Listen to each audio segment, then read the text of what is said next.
Today, we're working on this little Nissan right here.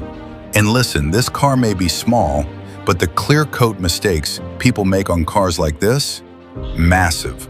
One wrong move and suddenly your paint looks like an orange or melted plastic.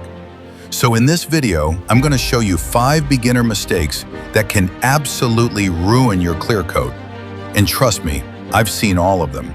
Some people spray too dry, some spray too much, and some people, they clear coat straight over dust and act surprised afterwards. But don't worry, we're going to keep this simple, fun, and real. I'll show you what not to do while we work on this Nissan step by step. If you've ever wanted that deep glossy finish that looks like a mirror, watch this video all the way to the end, because mistake number 5 is the one that destroys most paint jobs. All right, let's get into it. Now, before you even touch the spray gun, mixing your clear coat correctly is everything. A lot of beginners rush this step, then wonder why the paint ends up looking like an orange. Too much hardener, too little reducer, or guessing the ratio like you're cooking noodles at midnight? Bad idea. Most clear coats usually use a 2-to-1 ratio. That's 2 parts clear coat, 1 part hardener. But always check what your product says first.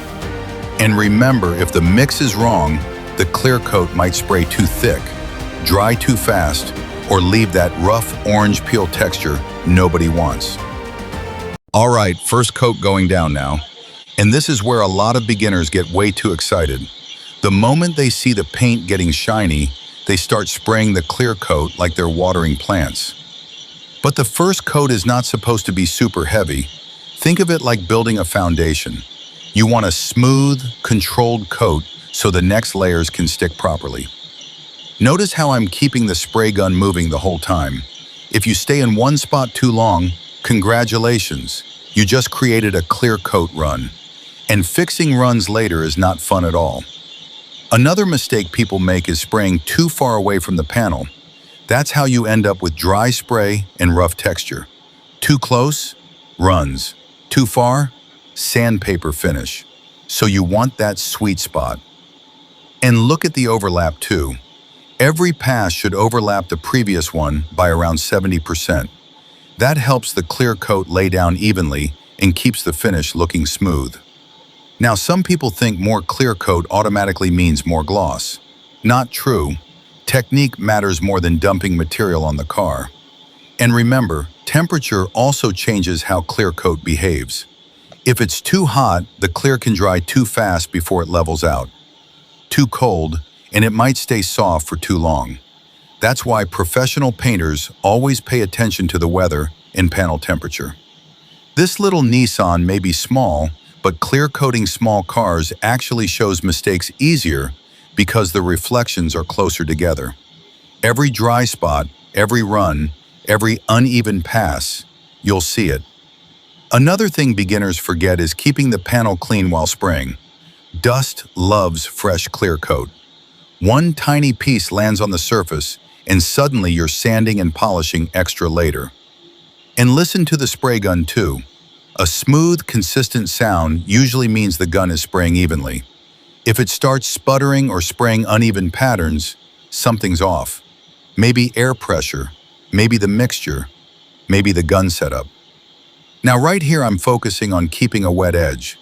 That means each fresh pass slightly melts into the previous one before it dries.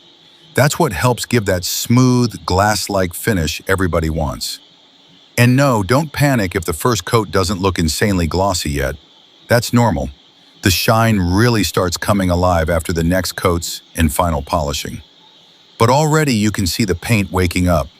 The reflections are getting deeper, the color looks richer, and the car starts looking brand new again.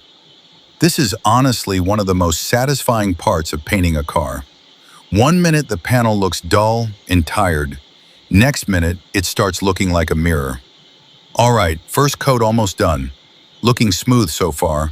No runs, no major dry spots, and we're getting ready for the next layer. All right, now we're letting the clear coat flash off for a few minutes.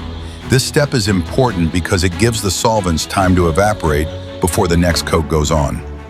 Rush this part and you can trap solvents underneath the clear. And trust me, that causes problems later.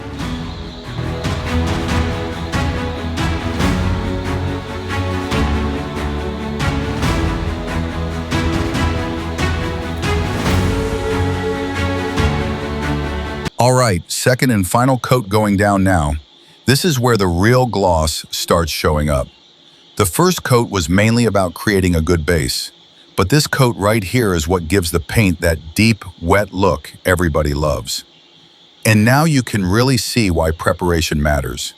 Good sanding, clean panels, proper mixing, and patience all start paying off once this final coat hits the car. Notice I'm still not rushing the spray gun. A lot of beginners make the mistake of trying to finish too quickly on the final coat because they get excited seeing the shine. Then suddenly, boom, massive run on the door. This is also the stage where lighting helps a lot. You want to watch the reflection while spraying. If the clear looks too dry, you can slightly slow down. If it starts looking too heavy and saggy, keep moving. And look at the reflections already. This little Nissan is starting to look completely different. Fresh clear coat honestly makes old paint look alive again. One thing people don't realize is how much clear coat protects the paint too. It's not just about shine. The clear coat helps protect the color underneath from sunlight, weather, and fading over time. Another beginner mistake is spraying random patterns. You want smooth, controlled passes from one side to the other, nice and consistent. That's how you get an even finish. And remember, clean air pressure matters too. If your compressor has moisture in the lines, that water can ruin your finish fast. That's why painters use water traps and always check their setup before spraying. Now right here, I'm making sure every section blends evenly into the next one. You don't want patchy areas where one side looks wetter than the other. And yes, this part is stressful sometimes, because one tiny mistake on the final coat can mean extra sanding and polishing later. But when everything flows nicely like this, the results are worth it. The best part about clear coating is watching the reflections sharpen up in real time. Every pass makes the paint look deeper and smoother. And for a small car like this, getting a clean, glossy finish really changes the whole look of the vehicle. It starts looking newer, cleaner, and way more premium. Now the key after this is patience. Don't touch the paint too early, don't lean on it, and definitely don't start testing it with your fingers every 5 minutes. All right, final coat almost complete. The gloss is looking smooth, the reflections are clean, and this little Nissan is shining now.